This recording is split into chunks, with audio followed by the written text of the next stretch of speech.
Do y'all already have a lunch coma? How y'all doing? All right, that's a little better because, I need a little bit of excitement going into a talk. My name is Laura Santamaria. Thanks for having me out. I am a developer advocate at Pulumi. But today, I'm here to talk with you all about clouds. But not these kinds of clouds. Not yet. I know we're at a tech conference, but really, I want to talk about these kinds of clouds. Now, I know some of y'all are thinking, she's just a developer advocate. What could she possibly know about clouds? Well, among the many things I've done in my very diverse working life, I led an Earth System Science exhibit for a science museum for many years. Why would they let me do that? Well, it's because my bachelor's degree is in Earth System Science with a concentration in atmospheric science and physics, which means that I literally had my head in the clouds all day, every day, for 4 years, and I got a degree for doing that. So I can talk about clouds all day, and I will, so I really hope someone's timing me. Before we go too far, let's talk a little bit about some history of planetary science and models and things like that. For those of you who fell asleep during history class, I promise this will be short. Humans have been watching the atmosphere for millennia. We have written observations from the Indian subcontinent very early on, and art that depicts real clouds in China in about mid-1100 CE. But we're going to skip past all that because I know some of you fell asleep in history class.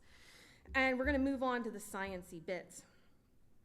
We figured out that clouds are made of water vapor, which condenses around tiny particles known as cloud condensation nuclei, which we'll talk about later. Again, I will talk all day. We also have been categorizing clouds with the names we use today since 1802. You've heard these before, either on the news or in a basic science class or from Bill Nye. How many people here watch Bill Nye? Thank you. Okay, good. I'm not alone. But you've heard these before. Cumulus, stratus, cirrus.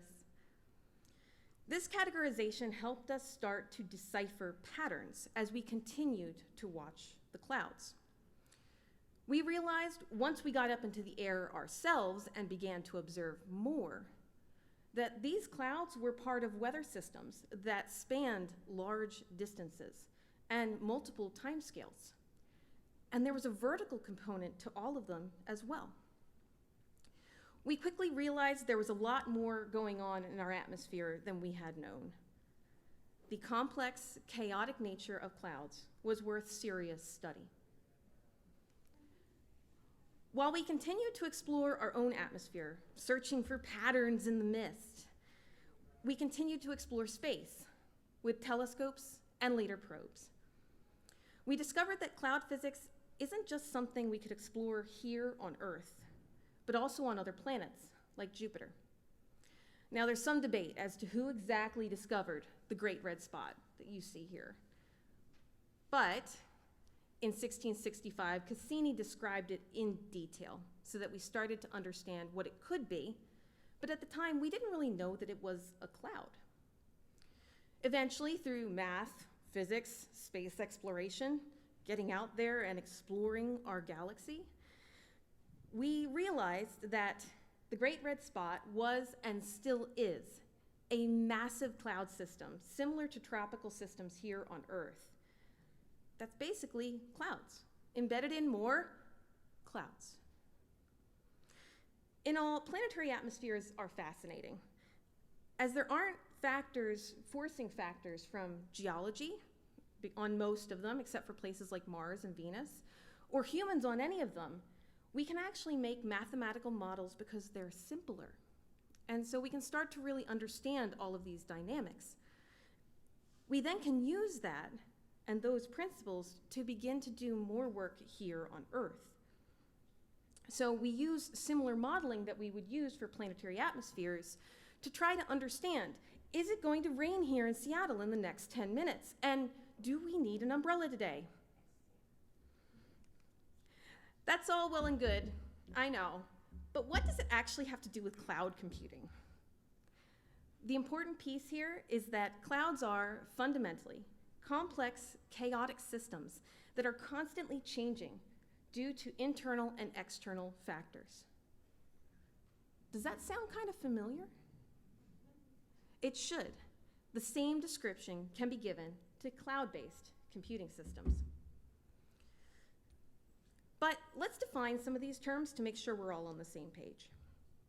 First up, complex systems. A complex system is one that is difficult to model or predict because the interconnectedness of any subsystem and all subsystems leads to properties that may not be immediately apparent. Since examples are generally more helpful, let's explore Earth's climate. When we think about Earth's climate, we typically think about 5 subsystems. The atmosphere, that's the obvious one. The hydrosphere, which is all of the surface water on Earth. The cryosphere, the ice on the surface. The lithosphere, which is the land surface. And then the biosphere. All of these systems are interconnected. So, one obvious example for here in Seattle and Washington State in general of how the atmosphere, the hydrosphere, and the lithosphere all interact is right nearby, and it's the typical climactic pattern around mountain ranges. On the windward side, where the wind goes up a mountain, you often have regularly high amounts of precipitation. So here, near Seattle, we have Hoh rainforest on the Pacific side of the Olympic Mountains. Hoh rainforest is known as one of the wettest places in continental United States. On the leeward side of a mountain, where the air comes down, we actually get what's called a rain shadow, which is an area that gets little rainfall due to the air being dry as it comes down from the mountain. Now, the Olympics aren't as tall as some other mountain ranges in the world, but there's quite a bit of difference between the coastal plains and the peaks of the mountain, and that causes a pretty significant rainforest and rain shadow. So if you've ever wondered why and I'm gonna get these pronunciations wrong, so locals don't yell at me, the Dungeness Valley, hopefully that's right, gets less rain than Hoh rainforest nearby, or if you've really wondered why people who just are sick of the rain go to Sikkim, am I right? Sikkim, okay. I've been down in Texas too long. Head down to Sikkim, well now you know. So we've got complexity down, but let's now talk about chaos. A chaotic system is a dynamic or changing system that appears to react at random and that will react differently based on varying initial conditions upon formation. Note, I did not say random. Chaotic systems are not necessarily random, even though they appear to be for us. We are able to eventually model them with sufficient data and sufficient mathematics. Note the sufficient data part. A lot of times we don't have that data, so it still appears random. Now there's common examples like the ocean and how turbulence moves around in the ocean, or the atmosphere and how clouds move in the atmosphere. But let's pick a smaller example to think about this. And let's pretend someone lights a really long match. Can we predict, just off the top of our head, how exactly the tendrils of smoke will move? No. We don't know for sure exactly how it's going to move because it depends on all kinds of initial conditions. So is there any wind? How did you light the match? How long is the match? What's it made out of? All of those different things can define how all these smoke tendrils move.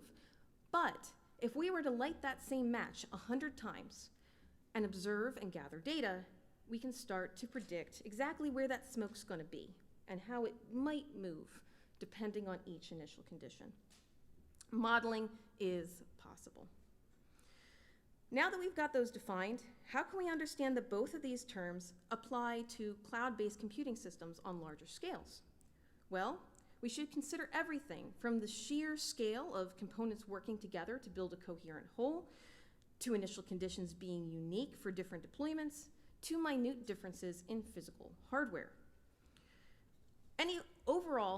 Over time, for any complex chaotic system, you can start to understand patterns of behavior based on those initial conditions and the forcing aspects of various subsystems working on one another. So we can understand that for a mountain range, we generally will have this pattern of windward precipitation and leeward dryness. If we leave our SSH ports open, we generally can expect that we will have a flood of malicious bots attempting to break into our system. Slight problem. We can start to understand the patterns in the clouds and the atmosphere, and we can start to understand the patterns in cloud computing. That's really what modeling is all about. As both systems are complex and chaotic, there's a lot cloud engineers and anybody working with cloud-based systems can really understand from the people who study clouds, since we've been studying them for years. So let's explore that a little bit. First, we're going to talk about understanding complex, chaotic systems. It took years, centuries even, of observation to gather enough data to start to find patterns in the clouds. Observational data is possibly one of the most important things and the most valuable things you can have for a complex, chaotic system. From your qualitative observations, meaning what I sense with my 5 senses and what I write down from that, to the quantitative data that you're collecting, the numbers that we start to write down. All of that data coming in fuels our models eventually, and it fuels our systems. So the first thing I'd say, as someone who studied the clouds, is observe. Build things up, watch what happens. Repeat the process. Over time, you begin to gather lots and lots of data, real-world data, as to what's happening in this system. Repeatable infrastructure from infrastructure as code helps us connect initial conditions to these observations every single time, so we can start to understand patterns. That kind of data, knowing where the initial conditions were and what ended up happening, is what fuels stronger models later. Directly related to observation is experimentation. We wouldn't know how else things were supposed to look like with cloud physics if we hadn't had all the experiments other people did that told us that clouds were made of water vapor, or which ice crystals form at different points in the atmosphere or with different temperatures in the atmosphere.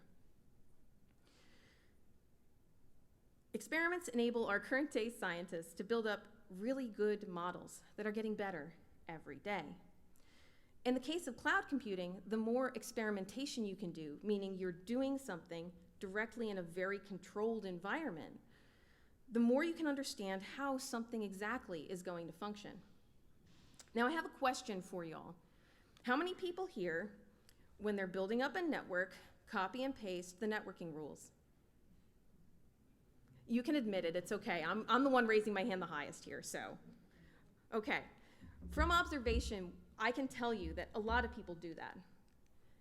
And most people who do that probably don't actually understand what those rules mean, because they haven't taken the time to build up some experimentation and some observation around understanding what those network rules do. So if you can kind of get like a sandbox to start building up that experiment data for what all these rules mean, you can then share that with other people, and that helps build a more reliable model as to how exactly your architectures are going to work. So we have that, and I can't go past experimentation without talking about chaos experiments, because I know someone's going to ask me about this. You certainly can do them. Generally, in atmospheric science, we don't do chaos experiments.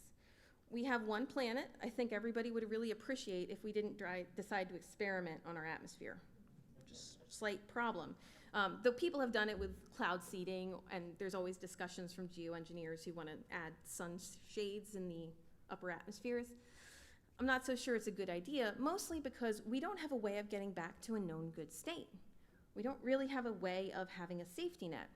So my one feedback, if you're going to do chaos experiments, let's say that you want to test out your on-call policy when your lead SRE goes on vacation. Please don't decide to do that when the lead SRE decides to go on vacation. Maybe do that while the lead SRE is still in town and can still answer questions. Just a thought if you're thinking about doing some chaos experiments.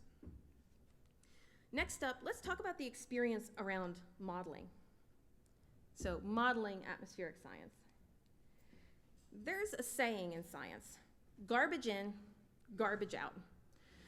The quality of the data coming in is really what matters to the quality of the data coming out. So the predictions that we get, if you put garbage in, you get garbage data out in terms of the model that you're ending up getting. So you might say like, oh, well, if I put in this data that's maybe incomplete, the clouds are, all the way over on the other continent. That's kind of a problem because they were supposed to be here. That kind of thing happens, and that has to do with the quality of the data. We need to actually gather complete observations at all of our weather stations that we have. I'm going to talk a little bit about scale in a minute, but this is relevant because the way that our models work is that you can imagine the model kind of laying over the Earth like a net, or any planet like a net. And each square of the net, each string or knot, actually has the data, the observations that we're able to get. So that data has to be really, really good for us to even get any kind of good model. And get it close to like a conceptual ideal, basically, is what we're trying to do, making sure the concept and the theory matches the actual and put the model in between. So when it comes to cloud computing, generally any conceptual architecture that maybe you're building off of might be missing some data that you personally already know about your local system. So you need to feed that data in when you're starting to interpret a model and start to understand it. If you don't know enough about the end result based on that observation and experimentation, it's going to fail. It's going to fall over at some point because there were pieces that you were missing. There's a lot of variables in a complex chaotic system, which is why it's so difficult to model. Data in, data out. Now, I wanted to get into model scale, and I mentioned that I kind of wanted to talk about this. One thing we discovered in modeling Earth's atmosphere, and you might have heard of the IPCC report, or the Intergovernmental Panel on Climate Change. Their models have been changing, and they've been getting better and better, so you're starting to see numbers coming out differently than maybe you got in a report 10 years ago. Now, some people say, that doesn't count, because they can't change the numbers on us. Well, it's because their models are getting better, because we're starting to understand something called aerosols. Remember back when I was talking about the history portion, I talked about cloud condensation nuclei? One of the types of cloud condensation nuclei is something called aerosols. There's these tiny little particles, and like carbon dioxide is technically an aerosol. There's a few others. The scale of them, in case you didn't realize, is really tiny. I hope you knew that, but just in case you didn't, it's very tiny. Our models, on the other hand, are planetary models. They work over large scales of distance and space, and so they have a lot of trouble narrowing down to smaller scales. So we start having models on smaller and smaller scales to try to understand how clouds form and try to model how those clouds actually form. The models in general just also don't have enough observations because we have not actually been observing these tiny scales very long. If you look at the Mauna Loa graph, which is the one from Hawaii, it hasn't been around that long in comparison to how long have we been doing experiments on how the Earth works and how the atmosphere works. We're talking like the 1700s, 1600s. So it's been a long time, but we really only have been studying aerosols for a very short period. So when we actually think about cloud computing and you think about the conceptual model you might be building to troubleshoot a system, you need to think about tiny things as well as big things. Even if the scale of your model might be for a very complex architecture, really those small things can lead to very large things. It's the butterfly effect theory, if you've ever heard that one. So we need to think about the tiny things that can snowball. Maybe you set a port wrong. I'm kind of picking on networking just because the networking talked before. Sorry. We love you anyway. I'm picking on networking just because it's front of mind. But like if you think about, okay, I set up my instance with only 16 gig of RAM. Well, what happens when it hits 17 gig? What happens? I don't know. That could be something that needs to go into your model that might be a small thing that you don't know what could actually happen. Now, there are limits to what we can actually predict. And I kind of alluded to this before. Models aren't perfect. We actually do a lot of model runs before we actually give out a forecast.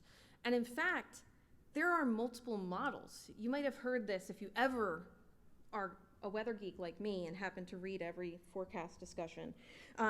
You start to see all of these different models that come out, and people are talking about, well, I went with this one this time or that one that time because it has a different scale, or this one looked closer. Some models work better in some areas of the world than others.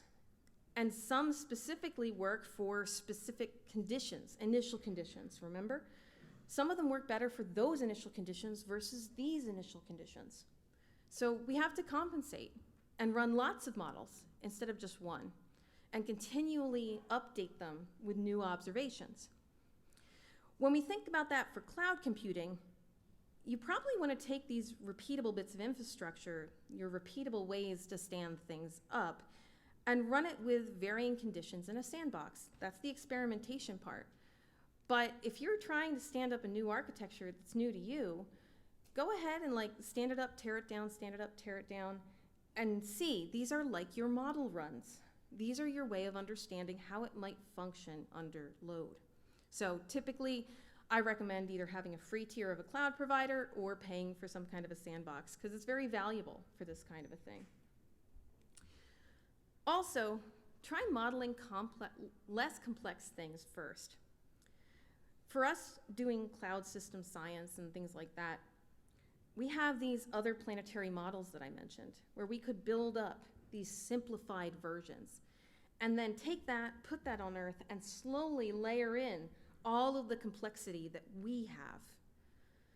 And that helped us build up our mathematical predictions, and it still does, so that we can continue to refine what we expect everything to look like. So if you're building a really complex architecture for a cloud-based computing system, don't start with the most complex version.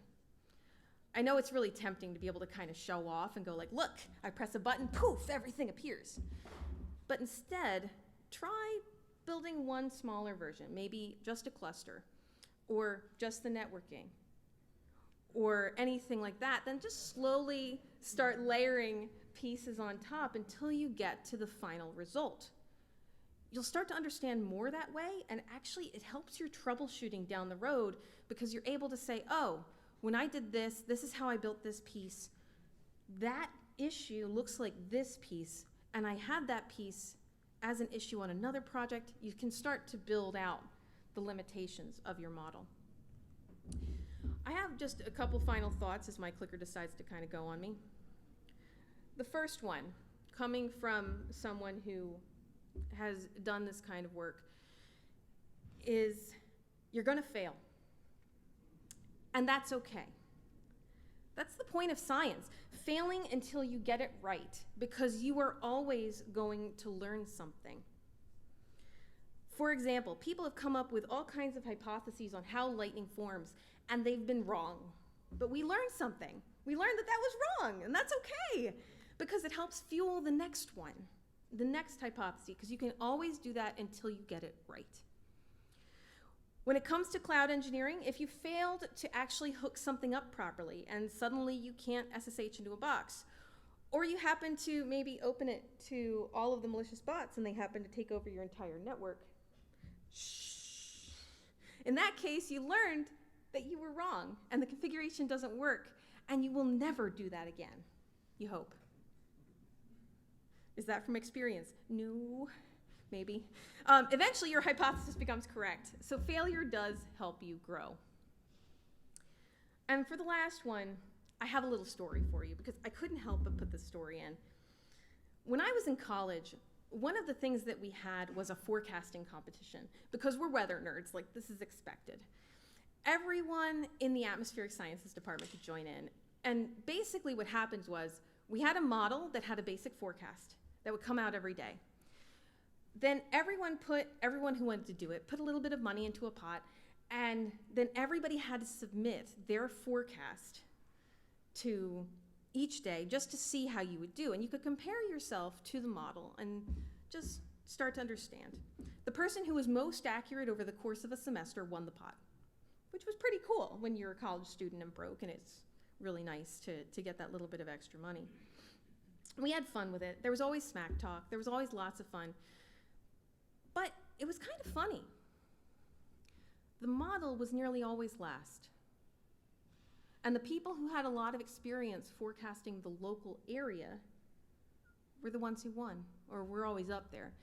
There was a professor that I had that used to be an ex-local broadcast meteorologist, meaning someone who actually went and forecasted locally on TV every day for years.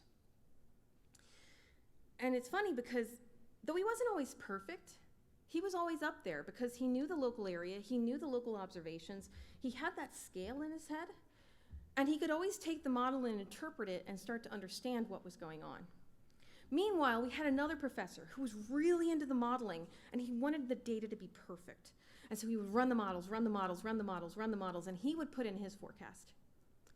He very rarely beat the ex-local broadcast meteorologist. Why is that? Well, models don't take into account our gut, our intuition about how something should work. We've been evolving for millions of years, frankly, and the fact is that there are things that we observe that we just don't even notice, like it smells like rain, or you look up at the clouds and go, I don't think it's gonna rain today, right? Like if you've been somewhere, you start to know all of those patterns. You've trusted your intuition, and the fact is, we know more than we think. So when you're building something up, you have the architectural model, but if your gut tells you, hey, maybe I shouldn't do that, trust your knowledge. Don't do that, because there's something about it that's reminding you of something that's just on the edge of your memory that says, I don't think this is a good idea. Now, I used to do the forecasting competition. I loved doing it. I was awful when I started. I'm still a really bad forecaster. There's a reason I'm a DevRel and not actually still in atmospheric science. I'm not that good at it. But, you know, when I started, imposter syndrome really is a real thing. I always felt like an imposter trying to get this done. It's very intimidating to figure out this complex, chaotic system and send in a forecast every day. And of course you had the deadline and you remembered it at like 11 p.m. and you had to get it in by midnight and you're frantically trying to do it. So I would always enter in the model. That didn't really help me. But as I got more experience and I stopped feeling like an imposter, I started doing better at interpreting that model, listening to myself, trusting my experience, and I got better. I'd love to say I ever won it. I never did. But I certainly got better than the model, which was my one big thing.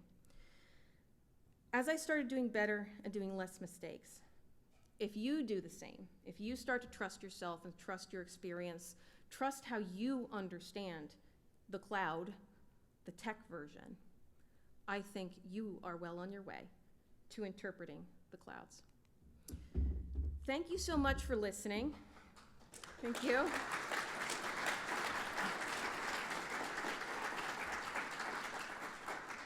I hope you enjoyed it. There's some links there. If you want to give me any feedback, you can find me there. Find me on Twitter. I'd love to hear feedback, and I think I still have time for questions.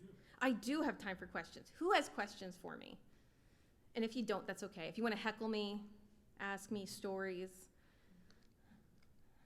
it's okay. Twitter handle makes a lot more sense. My Twitter handle does make more sense. For those of you who can't see it, it's and everybody asks me how to pronounce it. It's Nimbinatus. It comes from when I was like 11, and I was still really obsessed with clouds, but I also thought I was really cool, and I had learned Latin. So that's born of the storms in Latin.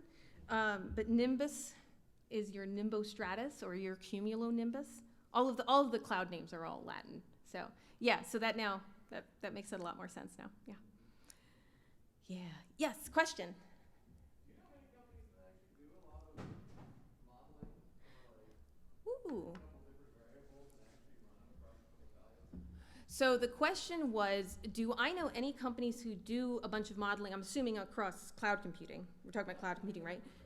Yeah, do I know of any companies that go and build up a whole bunch of infrastructure with different variables across various cloud computing providers and let us know what the results are? Even within the same provider. I'm sure that each cloud provider does this. They probably just don't tell you about it. Might be a really interesting blog post, Chris. But, well, I'm just saying, AWS. I don't know of any specifically. I know that, like, I'll be honest, every time I do a workshop, I probably do that like 20 billion times. I stand it up, tear it down, stand it up, tear it down. But I don't know that I've ever actually seen anybody do that. You know, that's a really great question. Maybe you should start like randomly asking the sponsors and seeing who like panics and thinks, oh, I should do that before my competitors do. But no, that's a really great question. I don't know of any. We should crowdsource that. What if we just started a GitHub repo that has all that data? It comes from a background of also natural science. Okay. Sort of rigorous analysis that happens in that side of the world when it comes Yeah. to software. Yeah, there's not really that same rigorous analysis here for sure. I mean, what's the famous phrase? Move fast and break things, right? Test and production, move fast and break things. Either one, basically, it means the same thing in my brain. But yeah, I don't know. I think it'd be really cool, frankly. I mean, I think everybody does it on some level. That everyone goes through and like tries things out. It's just no one shares it. It's not really something we all give to each other. So, talk idea for those of you who'd love to do a talk at one of these. You could try. Just saying. You too could be up here. Not wearing a mask, yeah. More questions? Comments?